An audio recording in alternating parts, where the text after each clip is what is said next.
भगवते वासुदेवाय। ओम नमो भगवते वासुदेवाय। श्रीमद्भागवतम चौथा कैंटो 14वां अध्याय और 26वां श्लोक। राजा वेन की कथा चल रही है और लगभग ऋषि मुनि ने सारा का सारा प्रवचन उनको दिया, किसको? वेन को। लेकिन वेन के उस समझ में आया नहीं और वेन ने उल्टा उन ऋषि मुनियों के साथ बदतमीजी शुरू कर दी। मुझे लेक्चर देते हो?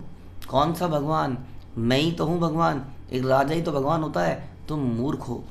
बहुत कुछ बोल दिया। आगे क्या होता है? विष्णुर्विरिश्चो गिरीश इंद्रो वायुर यमो रवि परिजन्यो धनदः सोमः क्षितिर्ग्रीद पाम्पति एते चान्य विबुधा प्रभवो वर्षापयो देहे भवन्ति नृपते सर्वदेवमयो नृपा। विष्णु ब्रह्मा शिव इंद्र वायु यम सूर्य पर्जन्य कुबेर चंद्रदेव पृथ्वी अग्नि वरुण तथा अन्य बड़े बड़े देवता जो आशीर्वाद या शाप दे सकने में समर्थ हैं, वे सब राजा के शरीर में वास करते हैं। अब देखिए, ऐसे डेफिनेशंस बनती हैं संसार के अंदर। कई लोग कहते हैं सारे देवी देवता, सारा संसार माँ के अंदर वास करता है। कोई कहते हैं सारे के सारे देवी देवता गाय के अंदर वास करते हैं। इस प्रकार सब लोग अपनी अपनी डेफिनेशन। कोई कहता है पूर्वजों को पूजना बेस्ट है क्योंकि पूर्वजों में ही सब कुछ है, पितरों में ही सब कुछ है। इस प्रकार से बहुत सारी डेफिनेशंस संसार में बनाई जा रही हैं। हाँ, तो डेफिनेशन वास्तव में वही होनी चाहिए जो शास्त्रों से आ रही है। They are time tested. बड़े बड़े संत पुरुषों ने उनको व्याख्या करी है। तो इसलिए यहाँ पर राजा वेन ने एक डेफिनेशन बनाई है कि सारे देव देवता कहाँ है? राजा के शरीर में। तो हर व्यक्ति अपने से रिलेट कर लेता है। माता पिता कहते हैं माता पिता के ही, हाँ, इसलिए बहुत सारे लोग इसी बात को मानते हैं कि भगवान की पूजा मतलब माता पिता की पूजा। कई लोग कहते हैं क्या है वो, एक भूखे को खिला दो तो भगवान को प्राप्त कर लिया, एक दुखी को हंसा दो तो भगवान मिल गए। ऐसी ऐसी बहुत सारी डेफिनेशंस बना रखी हैं। हाँ, कई लोग कहते हैं कुत्तों को खाना खिला दो तो जीवन समझ जाएगा। मतलब लॉट ऑफ थिंग्स संसार में, जिसका आसक्ति, जिसकी दया करुणा जिस चीज़ पर आ गई उसने उसी चीज़ को बना लिया। लेकिन ये बहुत सारी चीज़ें हैं और शास्त्रों से हमें समझ में आएगा इन सब चीज़ का सोर्स एक है। भगवान जैसे गीता में कहते हैं कि अहम सर्वस्व प्रभो, I am the source of material spiritual everything. तो कृष्ण ही सोर्स हैं, माता पिता के भी, गाय के भी, dogs and all the animals के भी, मनुष्यों के भी, हर योनि के। सर्व योनिषु कौन्ते या अहम बीज प्रदापिता। सारी योनियों के जो बीज दाता पिता हैं वो कृष्ण हैं। इस प्रकार सारा ध्यान हमें उन्हीं को प्रसन्न करने के लिए केंद्रित करना चाहिए। हाँ, वास्तव में सारे के सारे देवी देवता तो भगवान के अंदर हैं ही, बल्कि सारे के सारे अवतार, चाहे वो राम हैं, चाहे वो बलराम हैं, चाहे वो परशुराम हैं या इत्यादि कोई भी है, वो सब कृष्ण के अंदर हैं। इसलिए कहते हैं एतः चांस कला पुंसा कृष्णस्तु भगवान स्वयं। इंद्रारी व्याकुलम राजन मृणयंती युगे युगे। इंद्र आदि देवताओं को जब असुर तंग करते हैं तो बार बार इस संसार में वो आते हैं अलग अलग रूपों में, संभवामी युगे युगे। लेकिन he is that one, that is Krishna. उनके अंदर सारे हैं, लेकिन ये कह रहे हैं कि सारे के सारे देवी देवता मेरे शरीर में रहते हैं। इसलिए राजा को सभी देवताओं का आगार माना जाता है, इसलिए आप सब मेरी पूजा करो। ऐसी फिलॉसफी वेन ने बनाई। तस्मान माम कर्म विभिप्रा यजध्वम गतमत्सरा बलिम चा मरहतम महम हरत मत्तोऽन्यः को ग्रभु कपुमान। राजा आगे बोलता है वेन, इसलिए हे ब्राह्मणों, तुम मेरे प्रति ईर्षा को त्याग दो, मेरे को शरणागति हो जाओ। ईर्षा मत करो मेरे से। You are competing with me, don't compete. मैं तुम्हारा पति हूँ, मैं तुम्हारा स्वामी हूँ, और अपने अनुष्ठान कार्यों में मेरी पूजा करो। अनुष्ठान करने को मैंने मना कब किया है? लेकिन मुझे अर्पित करो।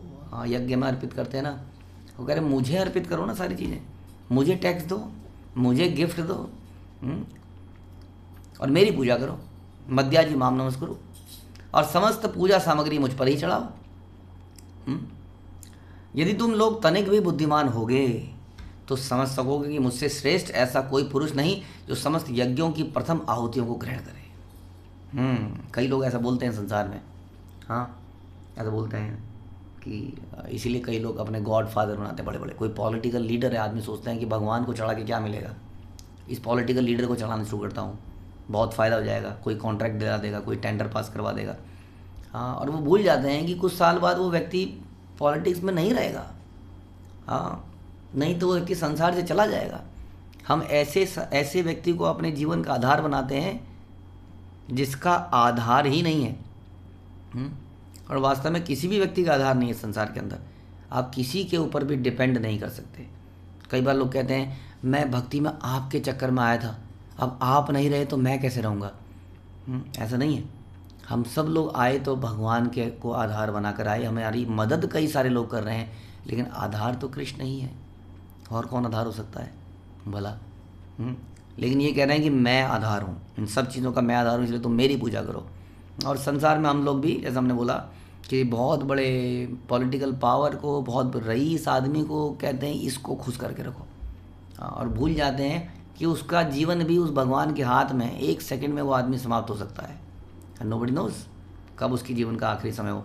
ऐसे व्यक्ति को हमने सर्वेसर्वा बना लेते हैं, और जब वो नहीं रहता तो हम अनाथ हो जाते हैं। लेकिन यदि भगवान को हम अपने जीवन का सहारा बना लें तो हम कभी भी अनाथ नहीं होंगे। तो लेकिन एनीवे वेन कहता है कि मेरी पूजा करो, मैं ही हूँ सबसे, मैं ही अहम भोक्ता। तो इस प्रकार से बिल्कुल इतने बड़े प्रवचन का कोई फायदा नहीं हुआ वेन के ऊपर। उल्टा उसने उल्टा सीधा कहना शुरू किया। अब मैत्रेय मुनि बोलते हैं, इत्थम विपर्ययमति पापी या अनुपथम गतः अनुनीय मानस्तांचा न चक्रे भ्रष्ट मंगल। इस प्रकार अपने पापमय जीवन के कारण दुर्बोध होने तथा सही राह से विचलित होने के कारण राजा समस्त पुण्य से क्षीण हो गया। अपने रास्ते से तो हटा ही हुआ था, वो पद भ्रष्ट था, पापी भी था, लेकिन उसने क्या कर दिया, वैष्णवों की और निंदा कर डाली। तो उसके जीवन में जितने बचे कुचे पुण्य थे वो भी समाप्त हो गए। समझ में आया। जब हम वैष्णवों के लिए गलत करते हैं, उनके लिए हृदय में गलत भावनाएं रखते हैं, तो हमारे सारे भक्ति या वटेवर हमने किया उसके जो पुण्य कर्म थे, पॉजिटिव्स थे, वो सब जीरो हो जाते हैं। उसने ऋषियों की विनती की विनीत भाव से प्रस्तुत प्रार्थनाएं स्वीकार नहीं करी, अतः उसकी भर्त्सना की गई। हाँ, क्योंकि बड़ा हम्बली उनको बोला गया था कि समझ जाइए आपके फ़ायदे में यही है, भगवान को पूजिए, भगवान को समझिए, अनुष्ठान चालू कीजिए, जब प्रजा ये करेगी तो आपको भी लाभ होगा, हम आपके फ़ायदे की बात कर रहे हैं। लेकिन उसने कोई भी वो विनीत प्रार्थनाएं स्वीकार ही नहीं करी। ब्लाइंड हो गए हैं आजकल के हमारे लीडर्स भी, ब्लाइंड हो गए हैं इन चीज़ों के लिए। आज मुझे कोई बता रहा था कि एक कंपनी में कहीं सेशन की बात कर रहे थे कि यहाँ पर हम कुछ सेशन कर लें, इसके कुछ ऐसा कर लें, तो उन्होंने कहा नहीं जी नहीं, कोई भी धर्म के आधार पर कोई चीज़ यहाँ नहीं करी जाएगी। तो धर्म निरपेक्षता के आधार पर हम लोग क्या बन गए, धर्म विहीन हो गए हैं। हमारी इतनी बुरी स्थिति हो गई है कि हम धर्म विहीन हो गए हैं। हम कहते हैं कि to hell with this religion, क्योंकि हमें लगता है कि मजहब क्या है सिखाता, मजहब नहीं सिखाता आपस में बैर करना। लेकिन जब मजहब सिखाए आपस में बैर करना, then what kind of religion is this? So religion is always pure. But the people जो लोग उसको इंटरप्रेट करते हैं, जो लोग उसके आधार पर जीवन जी रहे हैं, वो नकली है, वो झूठ है। यही समस्या है।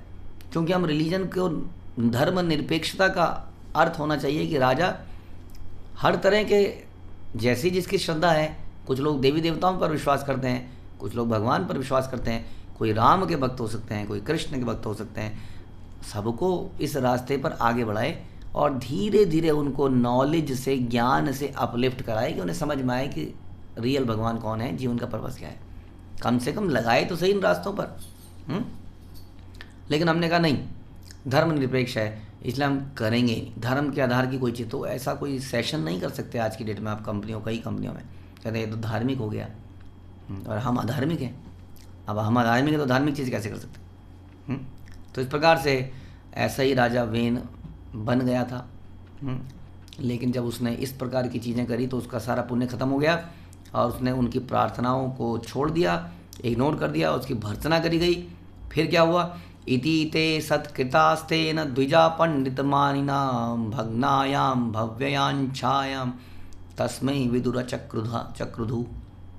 हे विदुर, तुम्हारा कल्याण हो। मैत्री कह रहे हैं उस मूर्ख राजा ने अपने को अत्यंत विद्वान समझकर ऋषियों तथा मुनियों का अपमान किया। राजा के वचनों से उनका दिल टूट गया और वे उस पर अत्यंत क्रुद्ध हो गए। अब कहते हैं कि जब संत पुरुष क्रुद्ध भी होते हैं तो भी लाभ होता है। हाँ, उसमें भी वो जीव का लाभ ही कर जाते हैं। एनीवे, देखते हैं आगे क्या होता है। हन्यतामेश पापः प्रकृति दारुण जीवन जगदासावाशु कुरुते भस्म साध ध्रुवम। सभी ऋषि तुरंत चिल्ला उठे, इसे मारो, इसे मारो। अब क्या चप्पल मारेंगे? चप्पल नहीं मारेंगे वो। ये अत्यंत भयावह और पापी पुरुष है। यदि यह जीवित रहा तो निश्चित रूप से सारे संसार को देखते देखते भस्म कर देगा। तो ऐसे व्यक्ति को कहते हैं कि साधु पुरुष तो सब पर बड़े दयालु होते हैं, हाँ, लेकिन एक नियम है, एक फॉर्मूला है। कहते हैं कि सांप को, बिच्छू को मार दो देखते ही। ये आसुरिक प्रवृत्ति के लोग हैं। ये बिना किसी मतलब के डस जाते हैं, मार देते हैं। ऐसे व्यक्ति संसार में दुखी करते हैं सबको, गंदगी फैलाते हैं। ऐसे व्यक्ति को चला जाना ही उपयुक्त है।